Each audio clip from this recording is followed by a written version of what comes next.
মহাসুরী পূজা দেখছো নি তোমরা জীবনে? মহাসুরী পূজা ছোটবেলা তো নেই পূজার আমরা মহাসুরী পূজাই কই আইছি, কিন্তু এই পূজার একটা নাম আছে। পূজার নামটা কি কত? পূজার নাম হইতেছে নিদান ক্ষেত্রের বত্ত।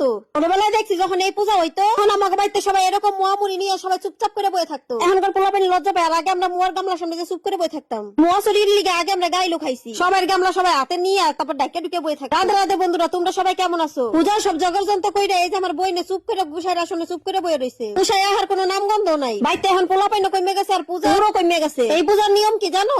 যে কয়জন ভর্তি থাকবো সেই কয়জনের একটা করে সরা থাকবো, একটা করে প্রদীপ থাকবো, এক গামলা কইরা মুড়ি থাকবো। এরপরে যে যার মতো করে এক বাটি কইরা পুণ্যপত্র দিব। ছোটবেলা থেকে এই পূজার নাম মহাসুরী পূজা কই আমরা অভ্যস্ত। আমরা যখন ছোট ছিলাম যখন এই মহাসুরী পূজা হইতো বাইতে মনে হয় আরো মুড়া দিয়ে চিল্লা চিল্লি উড়াউড়ি পারাপারি লেগে যেত। বাইতে কি সুন্দর নিরিবিলি পূজায় দেখছো? ওই দেখো গুসাই দৌড়াই বসে। আর কেউ উড় পড়ুক আর না পড়ুক, গুসাই কিন্তু ঠিকই উড় পড়ে গেছে। গুসাই এখন পূজারও আগে দৌড়েরও আগে, কারণ এখন এই জায়গায় পূজা করে তাড়াতাড়ি করে পূজা করে আবার অন্য জায়গায় যায় পূজা করবো। গুসাই আর এখন এক সেকেন্ডও দেরি করে নাই। গুসাই ওং নম কয়ে কতক্ষণে পূজা করবো আর উঠবো। আগে আমরা চুরি করার প্রস্তুতি নিতাম, কারণ সবাই পূজায় মগ্ন থাকতো আর আমরা কতক্ষণে চুরি করব, কোন ফাঁক দিয়ে চুরি করে মোয়া চুরি করে দৌড় দিব সেই অপেক্ষাতেই থাকতাম। পূজা শেষে সবাই ভাগাভাগি করতাম, গোটাগুনি করতাম কে কয়টা মোয়া চুরি করছে, কার বাগে কয়টা পড়বে। আমার এই ভিডিওটা কিন্তু আর অনেক দিন আগে, 1-1.5 মাস আগের ভিডিও। সময় সুযোগের কারণে ভিডিওটা আর এডিট করতে পারি নাই। তাই অনেক কষ্ট করে এখন এডিট মিডিট করে দিছি। তোমরা কিন্তু লাইক কমেন্ট শেয়ার অবশ্যই করে দিও। যেদিনকে এই মোয়া চুরি পূজা হয়েছিল সেদিনকে পড়ছিল জম্মেশি। শীত পড়ুক আর যাই পড়ুক, পূজার দিনে তো পূজা করাই লাগবে। দেখছো নি তোমরা? তোমাকে পেছাল পাততে পারতে এইদিকে কিন্তু গুসার পূজাও কিন্তু শেষ হয়ে গেছে। এইদিকে আমাকে মামুনি শীতে কুটুমুটু হইয়া মামার কোলে চুপ করে রয়েছে। পূজা তো শেষ, এখন